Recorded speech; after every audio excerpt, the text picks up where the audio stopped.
3 step mudah untuk beli emas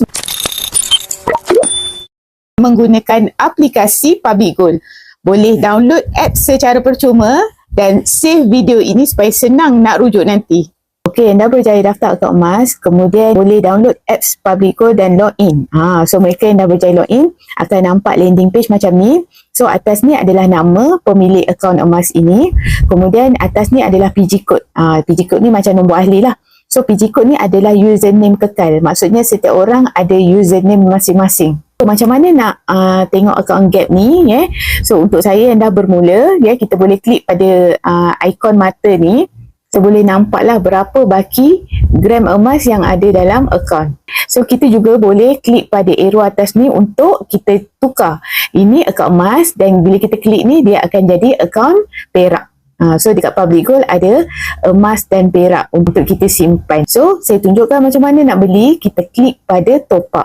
Yang ini atas ni adalah untuk emas Gap Gold Accumulation Program. Dan bawah ini adalah untuk silver. Untuk perak SAP Silver Accumulation Program. So ni harga semasa dan bila kita beli RM100, inilah gram emas yang kita dapat. Nak beli perak, harganya ada dipaparkan di sini. So hari ni kita nak beli emas. Dekat payment method ni untuk orang yang ada online banking boleh pilih pada FPX. Okay, klik OK. Dekat purchase amount boleh masukkan berapa yang tuan-puan nak beli. Contohnya saya nak beli RM100. So RM100 hari ni akan dapat 0.1608. Dia akan bertambah daripada baki yang ada dalam akaun tadi. Okey, buat mereka yang baru nak bermula, so baki dalam akaun kosong, jadi bila beli RM100 automatically selepas buat payment akan dapat 0.1608 gram ini. Okey, kalau kita ada bajet lebih, kita nak beli RM1,000, so akan dapat lebih gram emas lah. 10,000 pun boleh.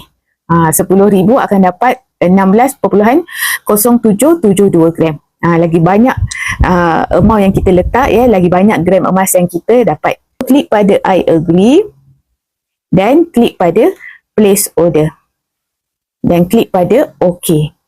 Kat sini kita kena declare siapa yang buat belian ni. So kita nak beli untuk diri sendiri, I am paying for my own purchase. So kita klik sini. Kalau kita nak beli untuk pasangan, untuk anak-anak, kita boleh klik kat sini. Dan kalau kita nak beli untuk third party yang tak ada relation dengan keluarga dengan kita klik pada sini. Okay, so kita nak beli untuk diri sendiri, klik pada atas ni. Kemudian kita declare,